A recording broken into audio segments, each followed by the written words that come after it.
my channel. Today I'm going to teach you guys how to make Mexican rice. That's right. I have gotten so many questions on how to make Mexican rice. I guess everybody wants to learn to make Mexican rice. And today I'm going to teach you just that, my way. The ingredients that you are going to need are about 4 large garlic cloves. I have a couple here, but they're kind of small. So 4 large garlic cloves or its equivalent. I have a quarter of a large onion. So this is what it looks like. So it's about a quarter of a large onion and 2 large Roma tomatoes. Now I cut them like this just so I can help my blender go through it. So I'm going to use a small blender. And I have 2 cups of white long grain rice. I'm sure you can use any white rice. No, I did not rinse it out. I want to say that the one I buy is already clean, but do not rinse it out once. Okay, so if you do rinse it out, you have to completely dry it out before you fry it, or else it's going to get all like mushy and gross, and that's not what you want for your rice. So if you are going to rinse it out, then you need to lay it out in a single layer and let it completely dry out before you fry it. So I'm just going to use mine just like this. Now I do want to show you guys, I use a measuring cup. See, it says 1 cup. This is the measuring cup that I use. But the rule of thumb for rice, for white rice specifically, is 1 cup of rice to 2 cups of water. But it can be any cup. You can use this tiny little cup. Basically, it's just from 1 measurement of rice to 2 measurements of water. Whether it's this bowl full with rice to 2 cups of water of this bowl. I use 2 cups of rice, so I'm going to use 4 cups of water. You are also going to need some salt. Now, salt is to taste. I'm probably going to use about a teaspoon, but just taste as you go. And you're also going to need some oil to fry.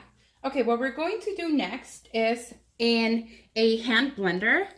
I call it a hand blender. I don't know if it is. It's a smaller blender. It's a cup blender. I'm going to add the Roma tomatoes, the garlic, and probably some more of the tomato. It's not going to all fit, so I'm going to blend some of it first, and then I'll add the rest. Okay, now I'm going to add the rest of the ingredients. And I'm going to add the juices in these cups. It smells so good already. And I'm going to add the onion. This is with the onion, the size of the onion. You can add more or less. It really won't make a big difference. I like it like this, so this is what I'm going to do. And now we blend to it's like a sauce texture. I'm going to check for the texture. So this is the texture that it has. I don't know if you guys can see. You can taste it. Tastes really good. I feel like you could totally use some more garlic. I'm too lazy to peel it, so I'm going to leave it alone. In a hot pan, we're going to fry the rice.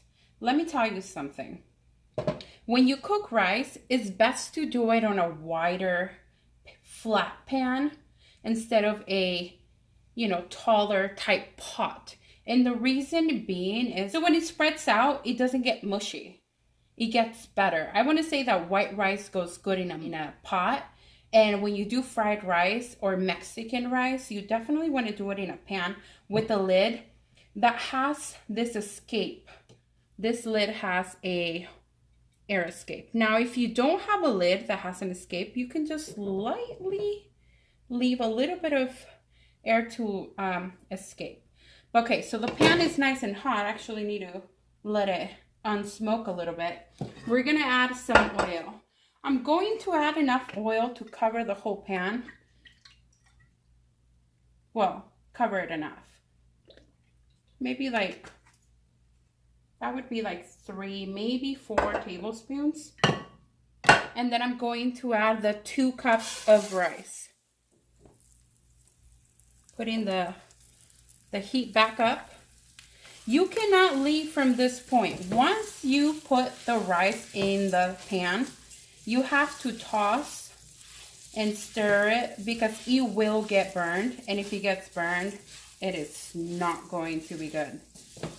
You cannot save it. Might as well just toss it out and start over again. Right now, the rice is in its natural white rice. I don't know if you guys can see. So we're going to stir it. And we're not going to take our eyes off of it. We have to keep our eyes on the rice because it will toast and brown rather quickly. So you want to keep your eyes on it. I'm going to do that, and then when it starts turning brown, I will show you guys so you guys know what to look for. It's starting to brown up. It's probably halfway there. Still needs a bit more, and you'll be able to tell when it's all nice and brown. It'll give it a nutty, almost a nutty flavor. It's pretty delicious. As you guys can see, it is now completely browned. At this point, you want to add the tomato mixture that we made. Now, it will splash freaking everywhere, so be careful for that. I like to cover it just till it's completely done bubbling. What we want out of this sauce is to almost evaporate.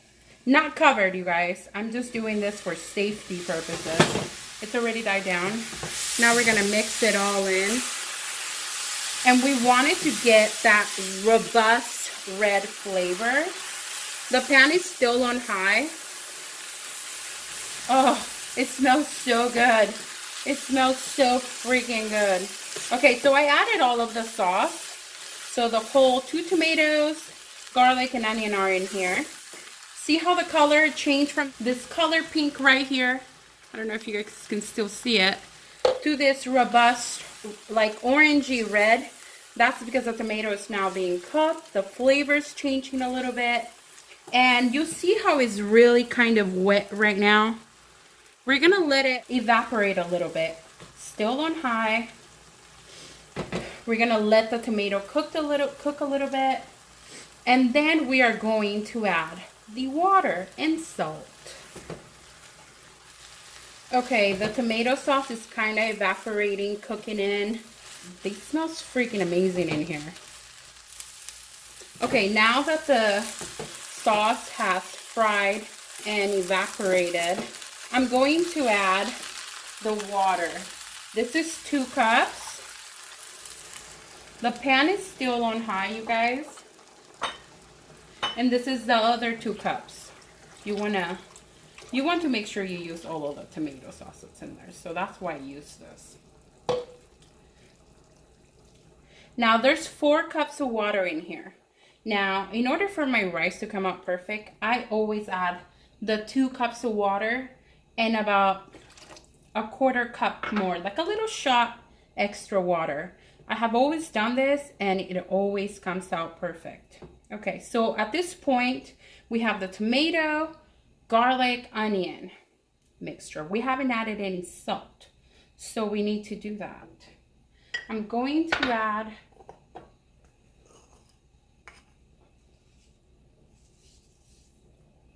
two pinches of salt. That was probably about a teaspoon, maybe a little more. Just really go by taste. I'm gonna let this come up to a boil. It's still on high. We're gonna let it come up to a boil and then we can taste for salt and I'll let you know what's next. Okay, so our rice is now boiling. Now we get to test for salt. Needed a little more salt, so I added another hefty pinch of salt. I would say about 2 teaspoons of salt. Really go by taste. Go by how you like it. So now that it's boiling, you're going to give it a little stir. You're going to bring the fire all the way down. Completely as low as it can go. Now we are going to cover it completely and we're going to put our timer on for 45 minutes. I know that it's kind of hard and tempting to open the lid. Do not open the lid. Let it be. Let it play. Let it have its alone time in the pan. Do not open the lid because you will let all the steam come out. And it's what's cooking the rice. The steam's cooking the rice, people. Let it be. Trust the process. So leave it there for 45 minutes. After the 45 minutes, I will come back and I will show you what it looks like. I do want to let you guys know that I would, if you don't want to use salt, I would say to maybe use the chicken not bouillon.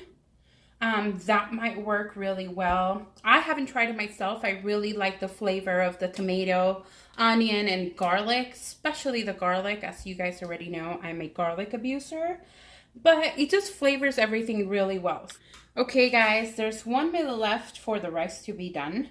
And the key, I want to let you guys know that the key to getting nice fluffy rice and not mushy is once you check it and you see that it's ready, you turn it off, you take off the lid, and for 10 minutes, you just leave it to air dry. Do not move it around, just let it sit.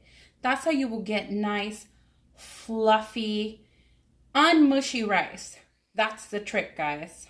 Okay, time's up. I'm gonna open it. Oh, look at that. Oh, it smells so good. Okay.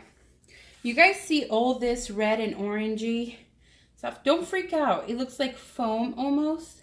That's all the tomato that got cooked. It's actually really flavorful. But the way you want to check that your rice is cooked, you make a little, you check in here. If there's no fluid on the bottom of the pan, then you're good. Now we're gonna let it sit for 10 minutes. Just air it out just like it is right now. Just leave it like that, 10 minutes. Time's up now. The 10 minutes have passed.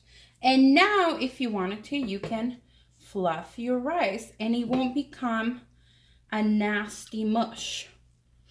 All the little grains will be separated. You can incorporate that layer of yumminess at the top, which I usually like to just keep for myself because I'm greedy like that. None of the grains are sticking to each other like that. It's not mushy. It's delicious and ready to serve. And this is what you are now left with. This delicious Mexican rice. It's not mushy. It is perfectly cooked. And it tastes way better than the stuff you buy at the store. It tastes really, really good. Now, imagine this with some beans, a stew or some. I just spat all over this rice. Whoops. It's super good. Everyone will love it. It tastes very authentic. There is plenty of variations on how to make Mexican rice. This is my version. I hope you try it. It's really good. Thank you guys so much for watching. I hope you enjoyed this video. If you did, don't forget to subscribe, like, and share. I'm Sahar Bell, and this is On Learning Everything with Sahar Bell. See you next time.